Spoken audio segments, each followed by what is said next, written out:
এক মিনিট চলেই যখন এসছো তখন অবশ্যই ক্লাসটি সম্পূর্ণ দেখে যাও। কি আছে না আছে 2-4 সেকেন্ডে দেখেই তো বুঝতে পারবে না।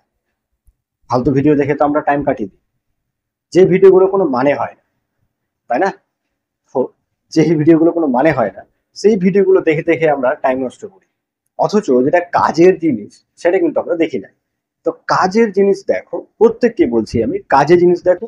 ভিডিও দেখছো তো এমন ভিডিও দেখো যাতে নিজের কাজে লাগে, আমার আত্মবিশ্বাস বৃদ্ধি পায়, আমার নিজের জীবনে কাজে লাগে, আগামী যে পরীক্ষাগুলো দেব তাতে যাতে আমি লিখতে পারি, তার জন্য দেখো। তো প্রত্যেককে বলবো ক্লাসটি দেখো, মনোযোগ সহকারে শুনো, কারণ ক্লাসগুলি তোমার যতবার ইচ্ছে ততবার দেখতে পারবে। এটা হচ্ছে তোমাদের কাছে একটা অ্যাডভান্টেজ। এবং প্রত্যেককে বলবো আমি ক্লাসগুলি শুরু থেকে শেষ অবধি দেখবে। শুরু থেকে শেষ অবধি দেখে যদি তোমাদের মনে হয় যে কাজের জিনিস দেখলাম, বা তোমাদের যারা ক্লাস 10-এ, যারা 2026-এ মাধ্যমিক দেবে তাদের উদ্দেশ্যে বলছি, যদি তোমাদের মনে হয় যে একটা কাজের জিনিস দেখলাম, কিছু শিখলাম, কিছু বুঝলাম, তাহলে অবশ্যই ক্লাসটিকে শেয়ার করবে এবং প্রত্যেক বন্ধু বান্ধবীদের মাঝে ক্লাসগুলি ছড়াবে, দেখতে বলবে। ঠিক আছে? তো রিকোয়েস্ট থাকলো শুরু থেকে শেষ অবধি আগে দেখো, তারপর সিদ্ধান্ত নেবে যে টাইমটা যে লাগালাম, ক্লাসটি দেখতে যে টাইম লাগিয়েছি, সেই টাইমটা কি আমার নষ্ট হলো নাকি আমার কাজে লাগলো কিছু একটা। এটা বুঝবে আগে, এটা আগে দেখবে, ভাববে। আমি যাই করে না কেন, যে টাইম চলে গেলে তো আর ফিরে আসবে না, আমরা সবাই সবাই জানি এটা। তারপরেও আমরা টাইম নষ্ট করি, চলে গেলে ফিরে আসবে না, তারপরেও টাইম নষ্ট করি। তো দেখ, ভালো করে শোনো, ক্লাসটি দেখো, অবশ্যই তোমাদের কাজে লাগবে। এবং ক্লাসটি অবশ্যই ভালো লাগলে তোমরা শেয়ার করবে, না ভালো লাগলে আমাকে কমেন্টে জানাবে যে এই জায়গাতে এই দরকার ছিল। তো আজকে যে তোমাদের গুরুত্বপূর্ণ একটি ক্লাস নিয়ে এসেছি সেটা হচ্ছে এই ল্যামার্কবাদ। ঠিক আছে? তো ল্যামার্কবাদ অনেক তথ্য রয়েছে ল্যামার্কবাদে, বা ল্যামার্কবাদ জিনিসটার ভিতরে। তো আমরা সেই জিনিসগুলো আমরা পড়বো, জানবো। ঠিক আছে? তো ল্যামার্কবাদ কি? ল্যামার্ক হচ্ছে একজন প্রকৃতিবিদ। বুঝা গেল? ল্যামার্ক হচ্ছে একজন প্রকৃতিবিদ। তো সে কি করেছে? তো অভিব্যক্তি সম্পর্কে আমরা এর আগে যে ক্লাসগুলো করেছিলাম, যারা এখনো ক্লাসগুলো দেখোনি প্রত্যেকে বলবো ক্লাসগুলি দেখে নেবে, তাহলে বুঝতে সুবিধা হবে কিন্তু। ঠিক আছে? কারণ এই ল্যামার্ক কেন এলো? তো ল্যামার্ক এলো অভিব্যক্তির কিছু প্রমাণ নিয়ে। অর্থাৎ ল্যামার্ক এখানে বলছে যে অভিব্যক্তি কিভাবে ঘটেছে, অর্থাৎ একটা সরলতম জীব থেকে জটিলতম জীবের উৎপত্তি কি করে হলো, সেই ব্যাপারে ল্যামার্ক কিন্তু নিজের মতো করে ব্যাখ্যা করার চেষ্টা করেছেন। ঠিক আছে? তো ল্যামার্ক হচ্ছে একজন ফরাসি প্রকৃতিবিদ, দার্শনিক আমরা বলতে পারি, যারা প্রকৃতি নিয়ে চিন্তা ভাবনা করেন। ঠিক আছে? তো ল্যামার্ক হচ্ছে একজন, বা যার পুরো নাম হচ্ছে উম, যা যা ব্যাপটিস্ট দা মনেট ল্যামার্ক, যার পুরো নামটা হচ্ছে যা ব্যাপটিস্ট দা মনেট ল্যামার্ক। তবে শুধুমাত্র ল্যামার্ক এইটুকু করলেই হবে, পুরো নাম মনে রাখার দরকার নেই। তো ল্যামার্ক এখানে এলো কেন, কি বুঝলাম তাহলে? তো ল্যামার্কের আসার উদ্দেশ্য হচ্ছে যে ল্যামার্ক অভিব্যক্তি সম্পর্কে কিছু মতবাদ দিয়েছে। জীবেদের অভিব্যক্তি কিভাবে ঘটেছে, জীবেদের অভিব্যক্তি কিভাবে ঘটলো, কিভাবে একটা সরলতম অনুন্নত জীব থেকে জটিলতম জীবের উৎপত্তি হয়েছে, সেটা কিভাবে হলো সেই নিয়ে কিন্তু এই ল্যামার্ক নিজের মতো করে একটা ব্যাখ্যা দেওয়ার চেষ্টা করেছেন। তবে অনেক বিজ্ঞানী, অনেক প্রকৃতিবিদ, অনেকেরাই এই অভিব্যক্তি প্রমাণ সম্পর্কে, বা অভিব্যক্তির যে আহ ঘটেছে সেই সম্পর্কে, সেই দিক থেকে, তার ভিত্তিতে কিন্তু অনেক বিজ্ঞানীরাই নিজের মতো করে ব্যাখ্যা করেছে। তবে দুজন প্রকৃতিবিদের কথা আমরা এখানে পড়বো, যার একটা হচ্ছে এই ল্যামার্ক, আর একটা হচ্ছে চার্লস ডারউইন। ঠিক আছে? তো ল্যামার্কের পরে আমরা পড়বো চার্লস ডারউইন। তো আজকের যে ক্লাসটা মূলত তোমাদের ল্যামার্কবাদ সম্পর্কে, এর পরের ক্লাস আমরা ডারউইনের সম্পর্কে নিয়ে আসবো। তো ল্যামার্ক কি করলো? তো ল্যামার্ক প্রকৃতিবিদ, প্রকৃতি সম্পর্কে জানতে গিয়ে, প্রকৃতি সম্পর্কে জ্ঞান অর্জন করতে গিয়ে 1809 খ্রিস্টাব্দে, কত খ্রিস্টাব্দে অবশ্যই বলার চেষ্টা করবে, 1809 খ্রিস্টাব্দে সে একটা গ্রন্থ বা একটা বই লিখলো। অভিব্যক্তি কি করে ঘটেছে না ঘটেছে, তার যে ভাবনা, তার যে চিন্তা, তার যে মতবাদ, তার যে কথা, তার ব্যাখ্যাগুলা, সেগুলি কি করলো একটা বইয়ের মধ্যে লিখলো। আর যে বইয়ের নাম রাখলো কি, ফিলোজফি ফিলোজফি জুলজিক। ঠিক আছে, ফিলোজফি জুলজিক হচ্ছে একটা কি গ্রন্থ বলতে পারি, একটা বই বলতে পারি, যে গ্রন্থের মধ্যে কি করলো, যে গ্রন্থের মধ্যে না এই ল্যামার্ক তার নিজের মতবাদ প্রকাশ করলেন। কিসের সম্পর্কে মতবাদ প্রকাশ করলেন? অভিব্যক্তির সম্পর্কে মতবাদ প্রকাশ করলেন, যে কিভাবে পৃথিবীতে অভিব্যক্তি ঘটেছে, অর্থাৎ একটি সরলতম জীব থেকে বা কোনো একটা জীব গোষ্ঠী থেকে জটিলতর বা উন্নত জীব গোষ্ঠীর কিভাবে আবির্ভাব হলো পৃথিবীতে, সেই সম্পর্কে মতবাদ দিয়েছেন। কে দিয়েছেন? কে প্রথম বললো? সেটা হচ্ছে ল্যামার্ক বলেছে।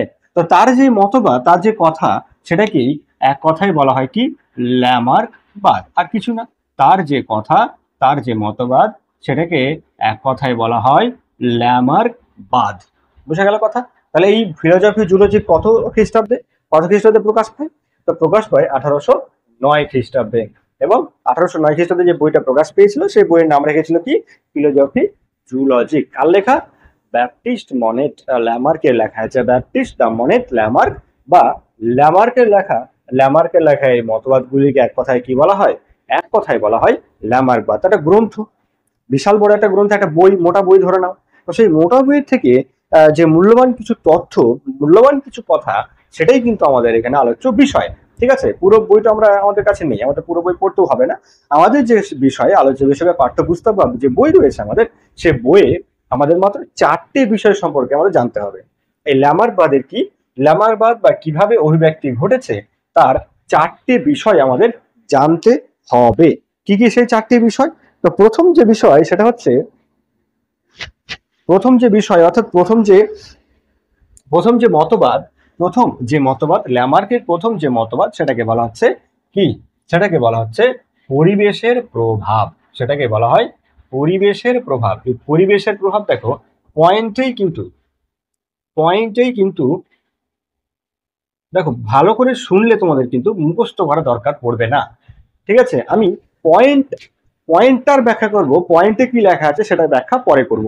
পয়েন্ট যেটা লেখা রয়েছে, পয়েন্টের যে কথা, সেটা আগে ব্যাখ্যাটা শোনো। দেখবে পয়েন্ট যে কথাটা লেখা আছে, সেটাকে ভাঙতে পারলেই কিন্তু তোমাদের পুরো ব্যাখ্যাটা হয়ে গেল। পরিবেশের প্রভাব মানে কি? পরিবেশ পরিবর্তনশীল। ল্যামার্ক বলছে যে আমাদের যে পরিবেশ রয়েছে, আমাদের যে পৃথিবীর পরিবেশ রয়েছে, এই পরিবেশটা কিন্তু হচ্ছে কি পরিবর্তনশীল। অবশ্যই পরিবর্তনশীল। এর আবহাওয়া, এর জলবায়ু প্রত্যেক বছর কিছু না কিছু একটা পরিবর্তন দেখা দেয়। যেমন ধরো এই যে এই বছরে যে হারে বৃষ্টিপাত হচ্ছে, গত বছর বা তার 2-3 বছর ধরে এই বৃষ্টিপাত ছিল না অতটা। এবার বৃষ্টিপাত এবং বন্যাও শুনতে পাওয়া যাচ্ছে বিভিন্ন বিভিন্ন জায়গাতে। রাস্তায় জল জমছে বিভিন্ন জায়গাতে, অর্থাৎ জল যে বেরিয়ে নদী, আশেপাশে নদী বা গর্তে বা কোনো জলাশয়ে গিয়ে পড়বে, তারও কোনো উপায় নেই, এত পরিমাণে বৃষ্টি হচ্ছে। কিন্তু এই যে বৃষ্টিপাত, এটা কি এর 1-2 বছর 3 বছর তো দেখতে পাওয়া যায়নি, এতটা বৃষ্টিপাত দেখতে পাওয়া যায়নি, এবার দেখতে পাওয়া যাচ্ছে। তাহলে আমাদের যে পরিবেশ রয়েছে, আমাদের যে পৃথিবীর যে পরিবেশ রয়েছে, এটা কিন্তু সর্বদা পরিবর্তনশীল, সব সময় পরিবর্তন হয়। ভূগোলেও তোমরা পড়ে থাকবে যে কিভাবে পরিবেশের পরিবর্তনের কারণে বা পৃথিবীর পরিবর্তনের কারণে এই মাউন্ট এভারেস্ট, বিভিন্ন বিভিন্ন যে পর্বত শৃঙ্গ, সেটা কিভাবে গঠিত হয়েছে, কিভাবে তৈরি হয়েছে, এই সকল কিছু। তাহলে পরিবেশ যখন পরিবর্তন হচ্ছে, আর সেই পরিবেশে বিভিন্ন প্রাণীরা যারা রয়েছে, তাদের মধ্যে অবশ্যই যে পরিবেশ যদি পরিবর্তন হয়, তাহলে জীবেদেরও পরিবর্তন হতে হবে। অর্থাৎ আমি ধরো গ্রামে বাস করছি, আমি যদি শহরে গিয়ে বাস করতে শুরু করি, আমি গ্রামে যেভাবে চলাফেরা করছিলাম, যেভাবে আমি কথা বলছি, বা গ্রামের যে যে কথা বলার যে ধরনগুলো হয়, এটা খুব সহজ সরল হয়ে থাকে, এবং ভাষাগুলো হয় গ্রাম শহর থেকে বা শহর এলাকা থেকে খুব সহজ সরল ভাবে সেই ভাষাগুলো ব্যবহার করা হয়ে থাকে। তো এই যে ভাষাগুলো, শহরে কি সেরকম ভাষা, সেরকম চলাফেরা, জীবনযাপন অনেকটাই আলাদা। তো কেন? পরিবেশ পরিবর্তন হলো। আমি গ্রামের পরিবেশ থেকে আমি চলে গেলাম কোথায়? শহরের পরিবেশে। তো গ্রামের পরিবেশ থেকে যখন আমি শহরের পরিবেশে যাচ্ছি, তখন কিন্তু আমার গ্রামের পরিবেশের মতো শহরের পরিবেশে আমি বাস করতে পারবো না, কোনো মতে না। তাহলে গ্রামের পরিবেশে যেভাবে রয়েছি, শহরের পরিবেশে আমি সেভাবে বাস করতে পারবো না। ঠিক আছে, যে যে কোনো কেউ এরকমই যদি একটা একটা পরিবেশ পরিবর্তন করে বা পরিবেশ পরিবর্তিত হয়, তাহলে সেই পরিবেশে বসবাসকারী জীবেরা, তাদের মধ্যেও পরিবর্তন আসবে। ঠিক আছে, যদি না আসে সেটা আলাদা ব্যাপার। তবে কোনো একটা জীব পরিবেশ পরিবর্তন হলে, সেই পরিবেশ পরিবর্তন বা সেই পরিবেশের যে প্রভাব, কিন্তু সেই জীবের উপরে পড়বেই পড়বে। ঠিক আছে, যেমন ধরো উটের ক্ষেত্রে, একটা উট উষ্ণ এলাকায় বসবাস করে, ক্যাকটাস জাতীয় গাছ কোথায় পাওয়া যায় বেশিরভাগ? এই উষ্ণ এলাকায় অর্থাৎ মরুভূমি এলাকায় পাওয়া যেতে পারে। তাহলে এই যে ক্যাকটাসের যে বৈশিষ্ট্য রয়েছে, দৈহিক যে বৈশিষ্ট্য রয়েছে, তারা আম গাছের, কলা গাছের মতো তো নয়, ঠিক না? আবার কলা গাছের যে বৈশিষ্ট্য রয়েছে, তার কলা গাছের যে পাতার গঠন বা তার কাণ্ডের যে বৈশিষ্ট্য রয়েছে, সেটা আবার আম গাছের মতো নয়, বাঁশ গাছের মতো নয়। তাহলে পরিবেশের একটা প্রভাব কিন্তু অবশ্যই দেখা যাচ্ছে প্রত্যেকটা জীবের মধ্যে, সে প্রাণী হোক আর উদ্ভিদ হোক না কেন। তাই পরিবেশের প্রভাবের কারণে জীবেদের মধ্যে পরিবর্তন আসবে এবং জীবেরা সেই পরিবেশের পরিবর্তনের জন্য তার পরিবেশ এর প্রভাবটা কিন্তু জীবেদের উপরেও পড়বে। খরা, বন্যা, এই সকল কিছু, সবকিছু কিন্তু পরিবেশ জীবেদের উপরে সেই প্রভাবটা কিন্তু দেখা দেবেই দেবে। যেমন ধরো উষ্ণ এলাকায় তো আমরা দেখলাম কিছু কিছু প্রাণী বা উদ্ভিদের কথা।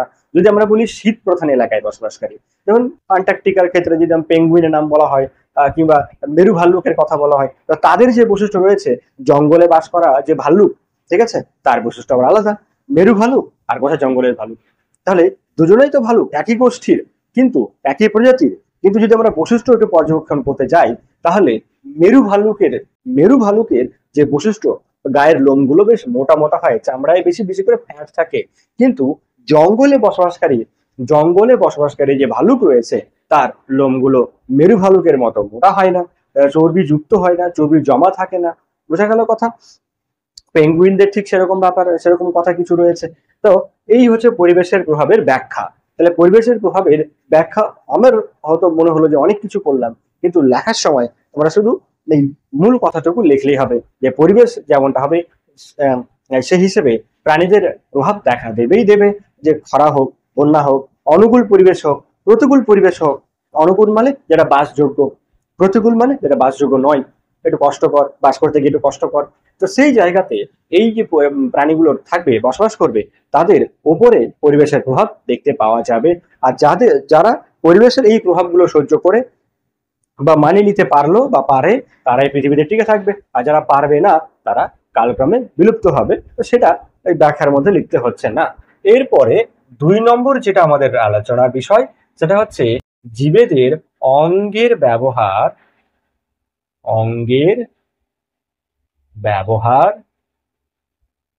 ও অব্যবহার। সূত্র। অঙ্গের ব্যবহার অব্যবহারের সূত্র।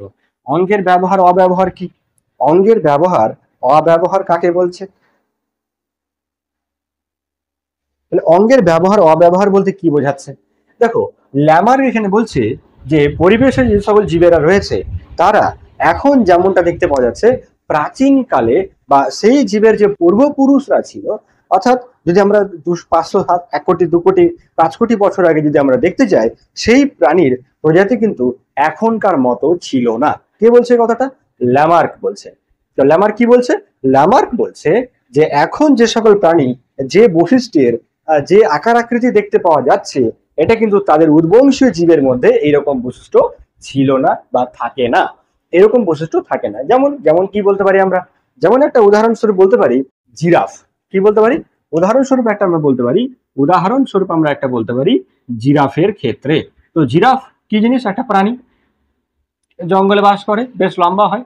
তবে জিরাফের যে হাইট যদি আমরা মাপতে যাই, একদম পা থেকে শুরু করে মাথা পর্যন্ত, তো প্রায় ধরে নাও 15 মিটার, 10 মিটার এরকম হাইট, বা 6 থেকে 8 মিটার তো হবেই হবে। 6 থেকে 8 মিটার, যেখানে একটা মানুষের হাইট প্রায় 1.5 মিটারের কাছাকাছি হয়ে থাকে, 1.5 মিটারের কাছাকাছি হয়ে থাকে। তো সেখানে একটি যে জিরাফ রয়েছে, সেই জিরাফের যে হাইট, সেটা ধরে নিলাম আমি 6 থেকে 7 মিটার, ঠিক আছে? তো 6 থেকে 7 মিটার এত উচ্চতার, 6 থেকে 7 মিটার কতটা হবে? ধরে নাও দোতলা বাড়ি, ঠিক আছে, 3 তলা বাড়ি। তো 3 তলা বাড়ির সমান যে হাইট এখনকার জিরাফের দেখতে পাওয়া যায়, ঠিক আছে, বা দোতলা বাড়ির সমান যে হাইট এখনকার জিরাফে দেখতে পাওয়া যায়, কিন্তু এই হাইট আগের যে জিরাফ, অর্থাৎ এদের যে পূর্বপুরুষ ছিল, উদ্বংশীয় জীবগুলো ছিল, যে হাজার হাজার বছর আগে যে জিরাফ ছিল, তার কিন্তু এতটা হাইট ছিল না। কে বলছে? ল্যামার্ক বলছে কথাগুলা, যে এতটা হাইট এদের ছিল না। কিরকম ছিল? এদের হাইট ছিল, ল্যামার্কের মতে এদের হাইট ছিল জেব্রা বা একটা ঘোড়ার সমান। এখনকার যে ঘোড়া যে হাইট, বা আমাদের হাইটের সমান বলতে পারি আমরা, আমাদের হাইটের সমান এই জিরাফগুলো ছিল। তো এই জিরাফের কি করে এর অভিব্যক্তি ঘটলো? তো বলছে এখানে অঙ্গের ব্যবহার অব্যবহার সূত্রে যে যদি কোনো জীব কোনো একটা অঙ্গের যদি কোনো জীব কোনো একটা অঙ্গের ব্যবহার করে, যদি কোনো জীব কোনো অঙ্গের ব্যবহার করে, সেই অঙ্গটি ধীরে ধীরে কালক্রমে সবল হবে, মজবুত হবে এবং তার উন্নতি ঘটবে, সেই অঙ্গটার উন্নতি ঘটবে। ঠিক আছে। আর যেসব অঙ্গের ব্যবহার করে না বা হয় না, যেসব অঙ্গের ব্যবহার করে না, কোনো এক জীব যদি তার নিজস্ব কোনো অঙ্গের ব্যবহার না করে, তাহলে কালক্রমে সেই অঙ্গ নিষ্ক্রিয় হতে শুরু করবে। ঠিক আছে। কালক্রমে কি হবে? কালক্রমে সেই অঙ্গটি নিষ্ক্রিয় হয়ে যাবে। কি হবে? নিষ্ক্রিয়। নিষ্ক্রিয় মানে সক্রিয় নয় যেটা, অর্থাৎ সেই অঙ্গটি দেহের মধ্যে থাকলেও কোনো কাজে লাগবে না, কোনো কাজ করবে না। তো নিষ্ক্রিয় হতে হতে এক সময় সেই অঙ্গটি বিলুপ্ত হয়ে যাবে, কালক্রমে সেই অঙ্গটি বিলুপ্ত হবে। কিন্তু এই যে জিনিসগুলো মজবুত হবে, বিলুপ্ত হবে, এগুলো কিন্তু কোনো একটা প্রাণী বা একটা প্রজাতির পরে তার পরের প্রজাতিতে দেখা যাবে এমনটা কিন্তু কথা নয়।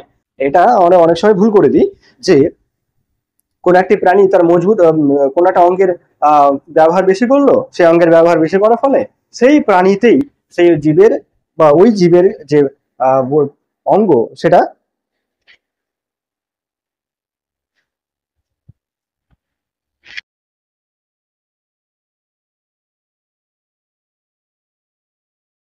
সেটা কি হবে? মজবুত হয়ে যাবে, এমনটা কিন্তু কথা নেই।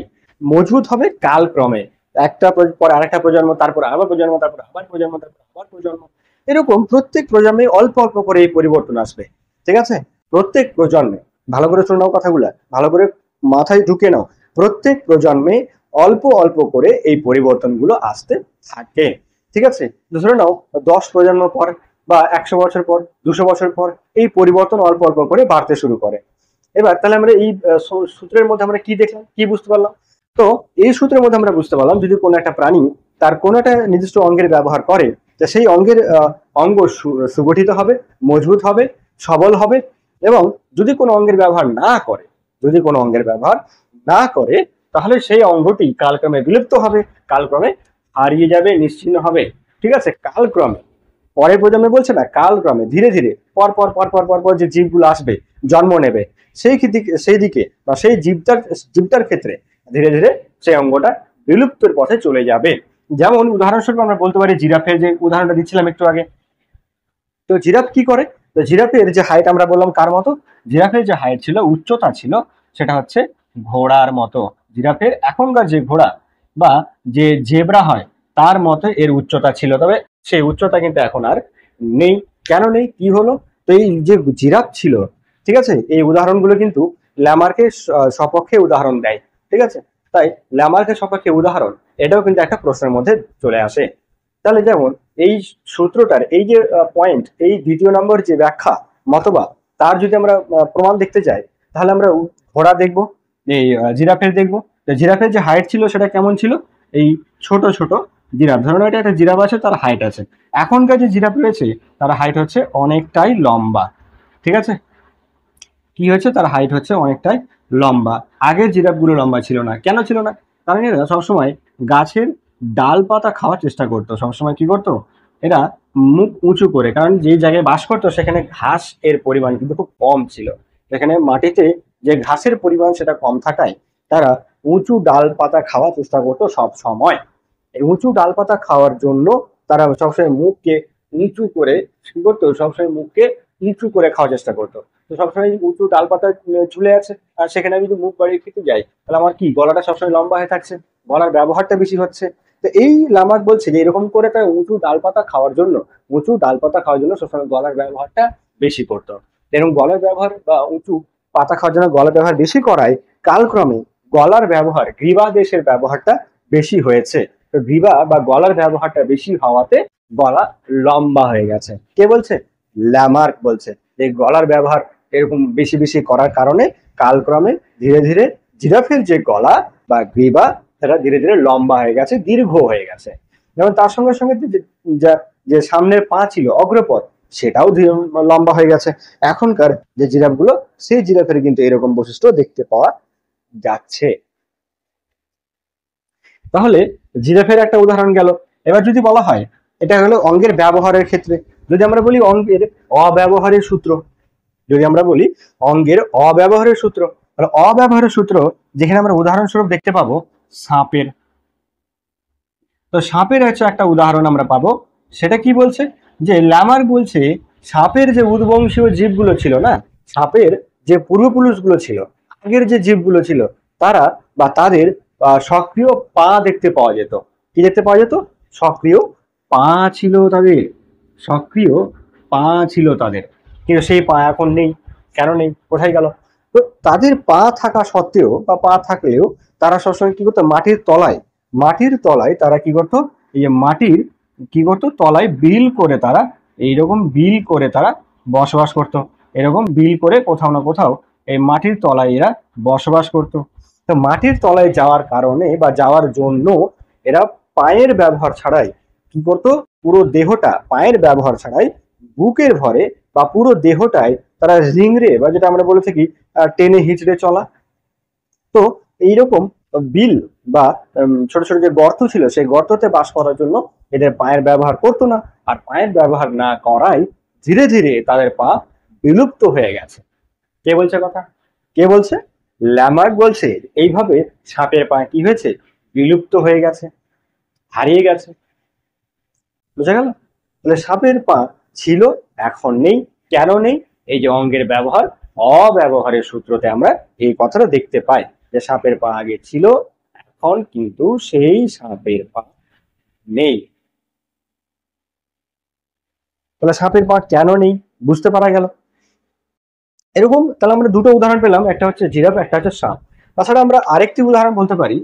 আরেকটি উদাহরণ হচ্ছে এই হাঁসের লিপ্ত পদ। ঠিক আছে, তাই সেই হাঁসের লিপ্ত পদ ব্যাপারে একটু পরে জানছি। 3 নম্বর আমরা চলে আসি বৈশিষ্ট্যে। 3 নম্বর যে বৈশিষ্ট্য ছিল, যে ল্যামার্কবাদের যে মূল কথা ছিল, সেটাকে বলে অর্জিত বৈশিষ্ট্যের উত্তরাধিকার। অর্জিত বৈশিষ্ট্যের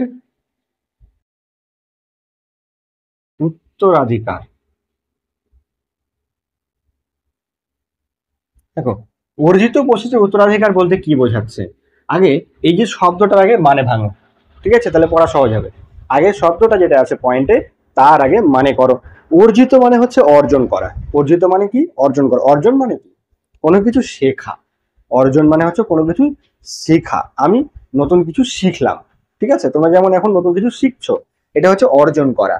ঠিক আছে, কোনো কিছু নতুন করে শেখা, যেটা আমি আগে জানতাম না আমি পরে জানছি, সেটাকে বলা হচ্ছে শেখা বা যেটাকে বলা হয় অর্জন করা।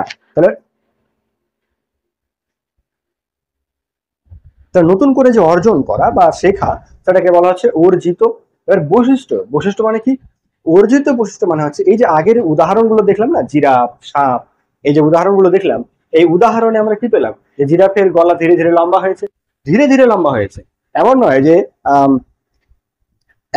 একটা জিরাফ আছে, সে উঁচু গলা করে খাচ্ছিল, পাতা খাচ্ছিল, আর পরে যে জন্ম নিল তার সেই জিরাফ থেকে, পরের যে জিরাফটা তার গলা একদম লম্বা হয়ে গেল, এমনটা কিন্তু নয়। অল্প অল্প করে কিছু কিছু বৈশিষ্ট্য পরের প্রজন্মে আসতো। অর্থাৎ কিছু কিছু অল্প অল্প করে এই গলা লম্বা হয়েছে, এমন নয় যে লম্বা গলা পরের প্রজন্মে একদম বড় গলা, এমনটা নয়। অল্প অল্প করে বাড়তে শুরু করেছে। ঠিক আছে, অল্প অল্প করে বাড়তো। সাপের পা যে ব্যবহার করতো না আর পরের প্রজন্মে বিনা পাওয়ালা সাপ জন্ম নিল, এমনটাও কিন্তু নয়। প্রত্যেক প্রজন্মেই এই পায়ের ব্যবহার না করায় পাটা অকেজো হতে শুরু করে, কি করতে? নিষ্ক্রিয় হতে শুরু করে। তো তার ফলে পা বিলুপ্ত হয়েছে। এই যে নতুন নতুন বৈশিষ্ট্যগুলো এক প্রজন্ম থেকে আরেক প্রজন্মে আসছে, পরের প্রজন্মে আসছে, তো পরের প্রজন্মগুলোকে বলা হচ্ছে উত্তরাধিকারী। কি বলা হচ্ছে? উত্তরাধিকারী। তাহলে অর্জিত বৈশিষ্ট্যের উত্তরাধিকারের সূত্র, এটাও একটা পয়েন্ট, বৈশিষ্ট্য, যেখানে আমরা বুঝলাম যে কোন একটা জীব যে যার পরিবর্তন হওয়ার ফলে বা অঙ্গের ব্যবহার আর অব্যবহারের ফলে যে নতুন বৈশিষ্ট্যগুলো আসে, সেই নতুন বৈশিষ্ট্যগুলো তার দেহে সঞ্চারিত হবে এবং প্রত্যেক প্রজন্মে সেই বৈশিষ্ট্যটা বংশানুক্রমিকভাবে মানে পরপর প্রজন্মে, সেই প্রজাতির প্রজন্মে অল্প অল্প করে এই বৈশিষ্ট্য আসার ফলে একটা বড় পরিবর্তন আসে। এবং সেই বড় পরিবর্তন আসার ফলে সেটাকে বলা হচ্ছে অর্জিত বৈশিষ্ট্যের উত্তরাধিকার সূত্র। কি বলা হচ্ছে? অর্জিত বৈশিষ্ট্যের উত্তরাধিকার সূত্র। তাহলে অর্জিত বসে উত্তরাধিকার সূত্রের ব্যাপারটা আমরা বুঝতে পারলাম। প্রত্যেকটা এরকম যখন পয়েন্ট থাকবে না, পয়েন্টগুলো আগে ভেঙে নেবে। পয়েন্টগুলো ভেঙে নিলে কি হবে, তোমার বুঝতে কিন্তু সুবিধা হবে পয়েন্টগুলো কি বলেছে না বলেছে এই সকল কিছু। পয়েন্টগুলো আগে ভেঙে নেবে, তারপর ভিতরে কি লেখা আছে সেগুলো পড়বে তোমরা। এবং নেক্সট যে 4 নম্বর যে পয়েন্ট হচ্ছে নতুন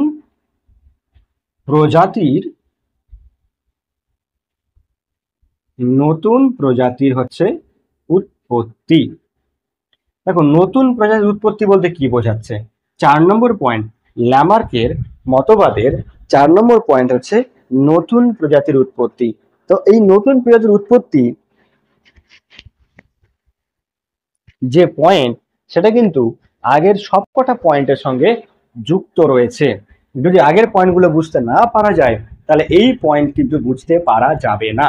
ঠিক আছে, আগের পয়েন্টগুলো যদি বুঝতে পারা না যায় তাহলে এই পয়েন্টটাও বুঝতে পারা যাবে না। দেখো ভালো করে যদি আমরা একটু খেয়াল করি, প্রথমে কি হলো, পরিবেশের প্রভাব। কিরকম পরিবেশ আছে না আছে তার একটা প্রভাব পড়বে জীবেদের মধ্যে। এবার সেই জীব যারা পরিবেশে রয়েছে তাদের মধ্যে অঙ্গের ব্যবহার অব্যবহার একটা সূত্র, অঙ্গের ব্যবহার অব্যবহার করছে, তার ফলে কিছু নতুন বৈশিষ্ট্য তাদের দেহে অর্জিত হচ্ছে। নতুন বৈশিষ্ট্য তাদের দেহে বা সেই জীবেদের দেহে অর্জিত হচ্ছে। যেমন সাপেদের পা ছিল না, এটা তো অব্যবহারের সূত্র হয়ে গেল। জিরাফের যে গলা লম্বা হলো সেটা, বা হাঁসের লিপ্ত পদ তৈরি হলো, সেটা কিন্তু এক প্রকারের নতুন বৈশিষ্ট্য। অঙ্গের ব্যবহারের ফলে নতুন বৈশিষ্ট্য এসেছে, তো সেটা হলো অর্জিত বৈশিষ্ট্যের উত্তরাধিকারে পেল। এবং এই অর্জিত বৈশিষ্ট্যের ফলে নতুন অর্থাৎ কালক্রমে বংশানুসরণের কয়েক প্রজন্ম বা কয়েক জনু পর নতুন একটা প্রজাতি, অর্থাৎ এই যে ছোট হাইটের জিরাফ ছিল দেখা গেল উঁচু গলার জিরাফ। তো এটা কি কয়েক প্রজন্ম ধরে হচ্ছে, এক প্রজন্ম ধরে তো না, মানে একটা জনু একটা প্রজন্ম এরকম ভাবে তো হচ্ছে না, হচ্ছে কি কয়েকটা প্রজন্ম ধরে, কয়েকশো হতে পারে।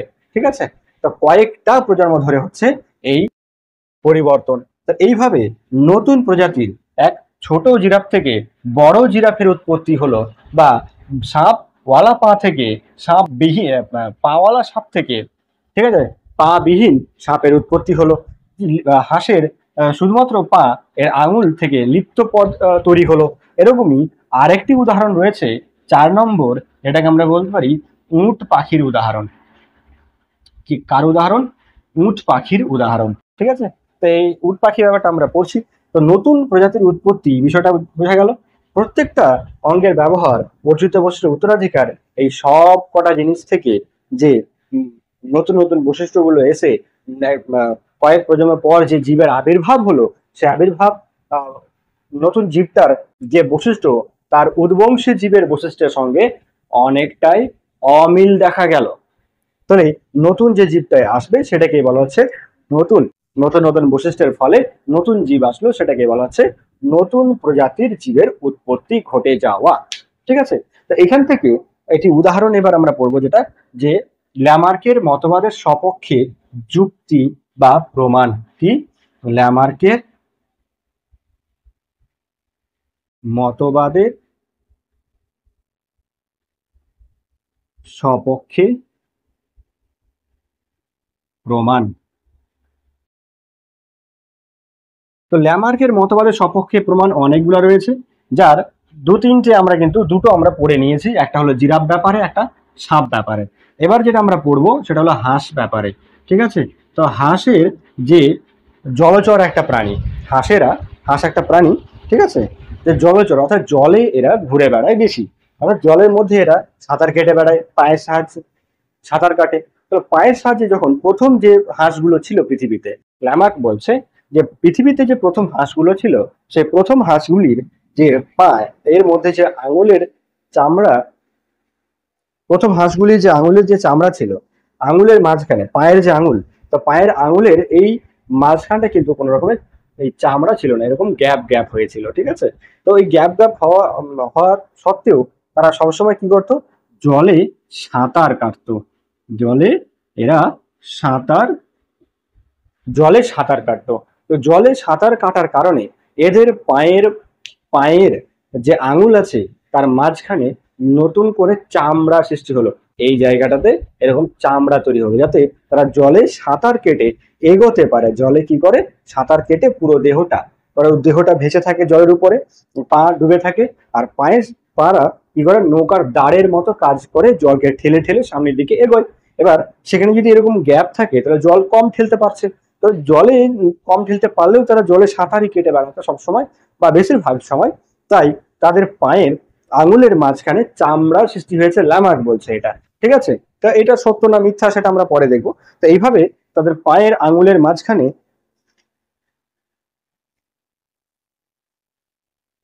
এইভাবে পায়ের আঙুলের মাঝখানে চামড়া তৈরি হওয়ার কারণে এদের পা কে বলা হচ্ছে লিপ্ত পদ বা যুক্ত পথ আমরা বলতে পারি। তাহলে এটা কি, জলে এবার সাঁতার বেশি ভালো করে কাটতে পারবে, এবার জলে সাঁতার ভালো করে কাটতে পারবে এই হাঁসেরা। তাহলে এটাও তো একটা বৈশিষ্ট্যের উদ্ভাবন হলো, নতুন বৈশিষ্ট্য আসলো। তাহলে এখান থেকে কি হচ্ছে, একটা প্রমাণ পাওয়া যাচ্ছে। এই কার প্রমাণ পাওয়া যাচ্ছে, অঙ্গের ব্যবহারের প্রমাণ পাওয়া যাচ্ছে, ঠিক না? অঙ্গের, এই যে হাঁসের যে উদাহরণ আমরা পড়লাম সেখানে অঙ্গের ব্যবহারের প্রমাণ পাওয়া যাচ্ছে, সেখান থেকে অর্জিত বৈশিষ্ট্য তার সঙ্গে যুক্ত রয়েছে। এরপরে যে প্রাণীটার উদাহরণ রয়েছে সেটা হলো উট ব্যাপারে, উট নয়, উট পাখির ব্যাপারে। তাহলে উট পাখি ব্যাপারে কি বলছে, উট পাখি ব্যাপারে কি বলা হচ্ছে? দেখো, উট পাখির এখনকার যে উট পাখিগুলো হয়, বেশিরভাগ উষ্ণ এলাকায় দেখতে পাওয়া যায় উট পাখিগুলো। তো উট পাখি বা অস্ট্রিচ যেটাকে বলে, যার কিন্তু পড়ে থাকবে জিকেতে, যার সবচেয়ে বড় ডিম হয়, ঠিক আছে, যে প্রাণীর বা যে প্রাণীটি সবচেয়ে বড় ডিম পায় সেটা হচ্ছে উট পাখি। ঠিক আছে, তাই এই উট পাখিগুলা যেহেতু নামে আছে পাখি, তাহলে পাখি কি উড়তে পারে, কিন্তু এখনকার যে উট পাখি তারা কিন্তু উড়তে পারে না, তারা পায়ের সাহায্যে হেঁটে বেড়ায় এদিক থেকে ওদিকে। কিন্তু ল্যামার্ক বলছে এই যে উট পাখিরা, আগের যে উট পাখি ছিল, উদ্বংশীয় যে উট পাখি ছিল, তাদের বা তারা উড়তে পারতো, অর্থাৎ তাদের সক্রিয় কি ছিল, ডানা ছিল, তাদের সক্রিয় ডানা ছিল। আর সক্রিয় ডানা থাকার কারণে তারা আকাশে পায়রাদের মতো উড়তে পারতো। কিন্তু তারা, তাদের দেহে এই পরিবর্তন শুরু হলো কেমন, তারা ডানার ব্যবহার কমিয়ে দিল। প্রত্যেক প্রজন্মে তারা ডানার ব্যবহারকে কমিয়ে দেওয়ার কারণে সেই উট পাখি যে ডানা, সেটা ধীরে ধীরে সক্রিয় অবস্থা থেকে নিষ্ক্রিয় অবস্থায় পরিণত হলো, অর্থাৎ তার ডানা নিষ্ক্রিয় হয়ে গেল, এখনো বিলুপ্ত হয়নি, তবে ডানা ধীরে ধীরে অকেজো হয়ে যাচ্ছে। এই ল্যামার্ক বলছে এই কথা, যে উট পাখিদের বা আগের যে উট পাখি ছিল, উদ্বংশীয় পূর্বপুরুষের যে উট পাখিগুলো ছিল, তাদের সক্রিয় ডানা ছিল, তারা উড়তে পারতো। এখনকার যে উট পাখি আছে তারা উড়তে পারে না, কেন? তারা ডানার ব্যবহার কমিয়ে দিয়েছে, বা ডানার ব্যবহার প্রত্যেক প্রজন্মে কমতে থাকে। কমতে থাকার কারণে তাদের ডানা আর ওড়ার উপযোগী নেই বর্তমানে, তাদের ডানা অকেজো হয়ে গেছে, আছে কিন্তু বিলুপ্ত হয়নি, আছে কিন্তু পুরোপুরি কি, তারা উড়তে একদমই অক্ষম, উড়তে পারে না। কেন পারে না? কারণ ল্যামার্কের কথা অনুযায়ী অঙ্গের ব্যবহার কি করেছে এরা, অঙ্গের অব্যবহার হয়েছে, অর্থাৎ অব্যবহার মানে অঙ্গের ব্যবহার করেনি। অব্যবহারের কারণে উট পাখির ডানা অকেজো হয়েছে, এবং ধীরে ধীরে, এখন ডানা থাকলেও ধীরে ধীরে সেই ডানা বিলুপ্ত হয়ে যাবে। কি হয়ে যাবে? সেই ডানা ধীরে ধীরে বিলুপ্ত হয়ে যাবে, হারিয়ে যাবে কালক্রমে, আর সে ডানা দেখতে পাওয়া যাবে না। তাহলে এটা হচ্ছে, এই চারটে উদাহরণ হচ্ছে আমাদের ল্যামার্কের মতবাদের সপক্ষে প্রমাণ। এবার যেটা আমরা পড়বো সেটা হচ্ছে ল্যামার্কের মতবাদের বিপক্ষে প্রমাণ। বিপক্ষে মানে কি, যে এই যে এতগুলো কথা, এতগুলো যে মতবাদ, এই মতবাদ নিয়ে অনেক বিজ্ঞানীদের মতে, অনেক প্রকৃতিবিদদের মতে একটা চর্চার বিষয় হয়ে দাঁড়ায়।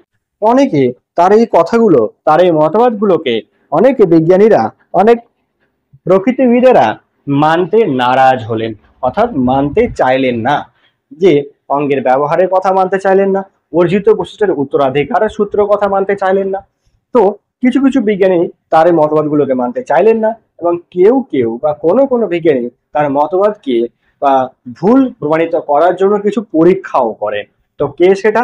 তো বিপক্ষে প্রমাণ দিতে গিয়ে একজন বিজ্ঞানীর নাম আসে, যেটাকে বলা হয় ভাইসম্যান বা ওয়াইসম্যান। যেটাই বলো না কেন, বিজ্ঞানী ভাইসম্যান বা বিজ্ঞানী ওয়াইসম্যান, সে কি করলো, সে ওই অঙ্গের ব্যবহার অব্যবহারের সূত্রের ওপর পরীক্ষাটা করেছে। অর্থাৎ এখানে একটা 1 মার্কের প্রশ্ন হয় কিন্তু, যে ভাইসম্যান যে পরীক্ষাটা করেছে ল্যামার্কের বিপক্ষে, তা কোন সূত্রের উপরে, কোন সূত্রের উপরে, কোন সূত্রকে ভুল প্রমাণিত করার জন্য, এবার কোন সূত্রের ত্রুটির জন্য বা কোন সূত্রকে ভুল প্রমাণিত করার জন্য এই প্রমাণ করেছিল বা পরীক্ষাটা করেছিল, সেটা হচ্ছে কোন, এই অঙ্গের ব্যবহার অব্যবহারের সূত্র পরীক্ষা করার জন্য। ঠিক আছে, অঙ্গের ব্যবহার ও অব্যবহার সূত্র পরীক্ষা করার জন্য বা সূত্র এর বিপক্ষে প্রমাণ দিয়েছে। তো কি সেই প্রমাণ? তো বিজ্ঞানী ভাইসম্যান বলছে বা বিজ্ঞানী ভাইসম্যান পরীক্ষা করে দেখলো এক প্রকারের ইঁদুর নিয়ে বা ইঁদুরের দম্পতি নিয়ে। ইঁদুরের দম্পতি নিয়ে পরীক্ষা করলো। কি পরীক্ষা? তো ইঁদুরের যে দম্পতি রয়েছে, ইঁদুরের একটা দম্পতি অর্থাৎ মেল ফিমেল ইঁদুর, সেখান থেকে নতুন ইঁদুরের জন্ম নেবে এবং এই ইঁদুরকে যে দম্পতি না হলো সেই ইঁদুরের লেজ কেটে দেওয়া হলো। লেজ কেটে সেখান থেকে তাদের মিলনের ফলে নতুন যে ইঁদুর জন্ম নেয়, সেই নতুন ইঁদুরদের লেজ কেটে দেওয়া হয়। প্রত্যেক প্রজন্মেই জন্ম নেওয়া ইঁদুরের জন্ম নেওয়ার সাথে সাথে তার লেজ কেটে দেওয়া হয়।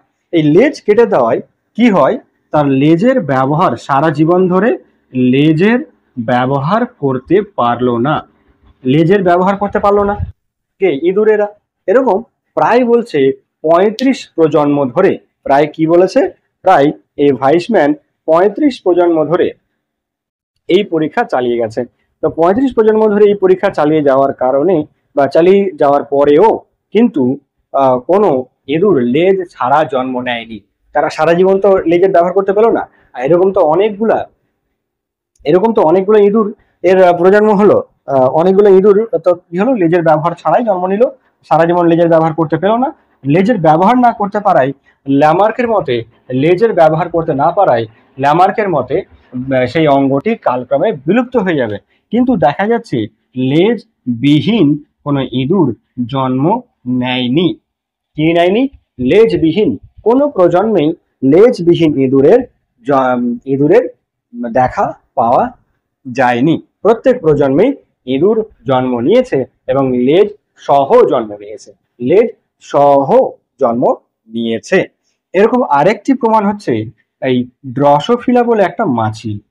ড্রসোফিলা বলে একটা মাছি, যেটাকে একটি অন্ধকার ঘরে রাখা হয়। ড্রসোফিলা মাছিকে অন্ধকার ঘরে রাখা হয় যাতে তারা চোখের ব্যবহার করতে না পায়। এরকম এরকম ড্রসোফিলা মাছিকে অন্ধকার ঘরে রেখে তারা চোখের ব্যবহার, অর্থাৎ যে একটি অঙ্গ চোখ, তার ব্যবহার করতে না পারায় বা ব্যবহার যাতে করতে না পারে তার জন্য তাদেরকে অন্ধকার ঘরে রেখে দেওয়া হয়েছে।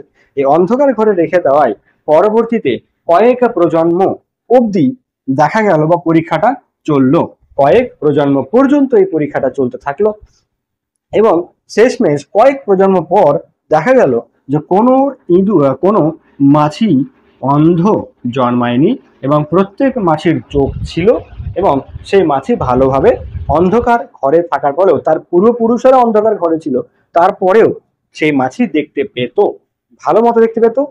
তার চোখ অকেজো হয়নি, বিলুপ্ত হয়নি, নিষ্ক্রিয় হয়নি।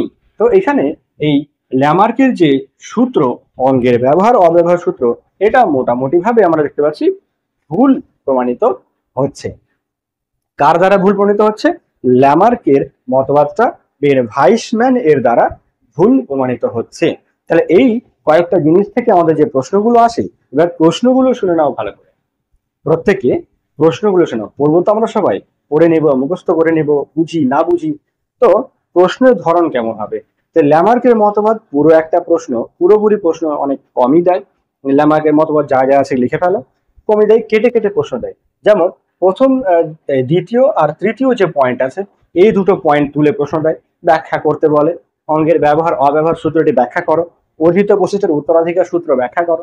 এই দুটো পয়েন্ট কিন্তু অনেক সময় ব্যাখ্যা দেয় প্রত্যেকবার। এবং তোমাদের এই যে মাধ্যমিক 2026 মাধ্যমিক দিবে, ল্যামার্ক থেকে প্রশ্ন থাকবেই থাকবে, 100%। ল্যামার্ক থেকে প্রশ্ন থাকবেই থাকবে, এটা একদম লিখে নাও 100%। তাহলে ল্যামার্কের বিপক্ষে প্রমাণ, সপক্ষে প্রমাণ, এই জিনিসগুলো তোমাকে করতে হবে মুখস্থ। ঠিক আছে, বুঝে গেলে মুখস্থ করা দরকার নেই, 2-3 বার পড়লেই তোমাদের হয়ে যাবে। ক্লাসের পরে অবশ্যই তোমরা চেষ্টা করবে এই বইটা পড়ে নেওয়ার। তাহলে কি হবে, তোমার এতক্ষণ ধরে যা বুঝলে, যা মাথায় গেল, এই সবকিছু মাথাতে একদম গেঁথে যাবে, মাথাতে গেঁথে যাবে, আর বেরোবেই না। বোঝা গেল? তাহলে আজকের এই ল্যামার্কের মতবাদ এখান থেকে থাকছে। এরপরে তোমাদের ক্লাস নিয়ে আসবো ডারউইনের মতবাদ। অবশ্যই ক্লাসটা প্রত্যেককে রিকোয়েস্ট, ক্লাসগুলো শেয়ার করবে। শেয়ার করবে মানে করবে, আশা রাখছি। এখান থেকে থাক আজকে।